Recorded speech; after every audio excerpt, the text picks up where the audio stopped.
This is Ben with the Vessel Futures Trading.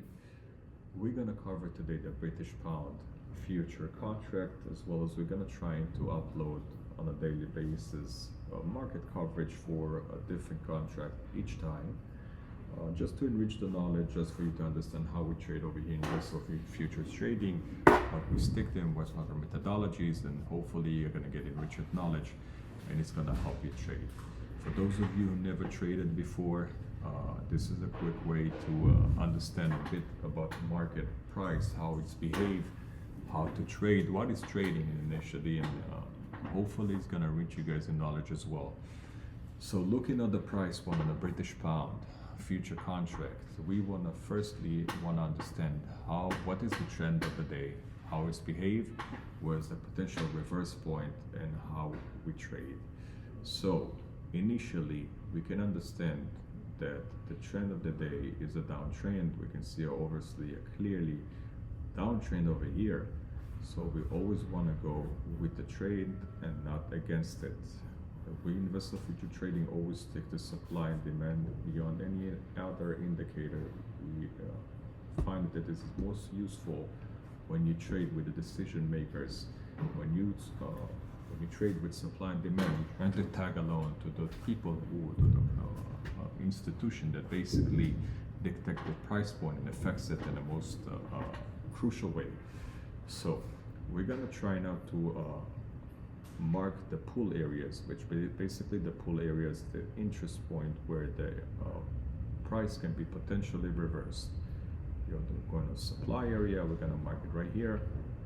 You can see clearly every time that the price hits the pull, it's reversing. We can see over here the market is being sold and buyers got into the picture, and then sellers got into the picture once it's reached the pull area of supply, went down again, buyers got into the pictures again and trying to overcome the sellers, and again when you reach this point, when it reached the pull area, it went down again. Now to better understand where there's a potentially entry point, we can understand also there's a pattern that being very clear to the eye. The pattern is drop, base, drop. We can see that there's a drop over here. Once it's reached the supply is on the supply pool, is being dropped, a base is being created, there's another drop, there's another base being created, there's another drop, and another base being created, etc., etc. How we can gain from this, we're gonna soon find out. First off, we're gonna mark as well the demand area.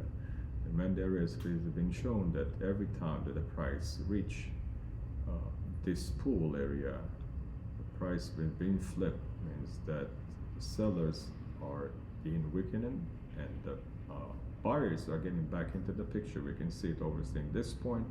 It reached the pool area, and obviously the buyers got into the pictures, the sellers got into the supply pool, and then it went down again and buyers got back into the pictures. For those of you who trade a swing trading, it's basically we have an entry point right here. You can take a long position, possibly all the way to the upper pool. We're always trying to make a trend, a ratio of 1 to 2, means for every dollar that you risk, you're gonna get $2 in gain. This is a healthy trend. Now, we're going now into a 4 hours interval to see another potential entry point.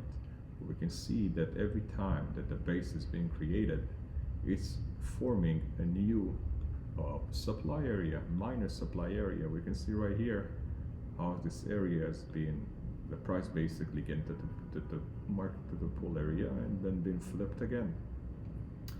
So if you're a swing trader, you can short it right here all the way to the mini demand area, at least over here, possibly even over here. You have to see how it works for you, how much you're willing to risk, how much you are willing to continue to trade the position.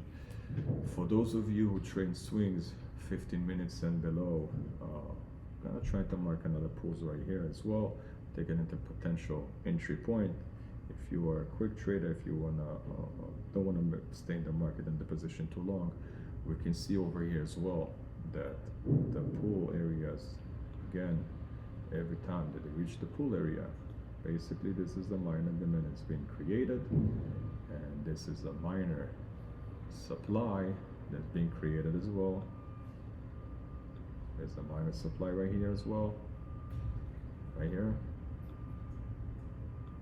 Price can potentially flip and reverse. Now we know it's a downtrend, and we know that we're not going to go against the trend, and we know that it's easiest way to make a short sell means that we're going to potentially get into position right here. We can easily go over here, market at 162 gain, and put the stop loss right here. Of course, you can enter in a bigger contract quantity. You can always have larger quantity according to your risk management, how much you're willing to risk. But we can see over here that ratio. You're gonna see how much we're willing to risk and how much we're willing to gain. The risk reward ratio is 2.7. It's almost 1 to 3, which is a very healthy position. I hope this video was very clear to you and passed the knowledge. We wish you all a happy trading, a successful one. We hope to see you soon on our day sessions.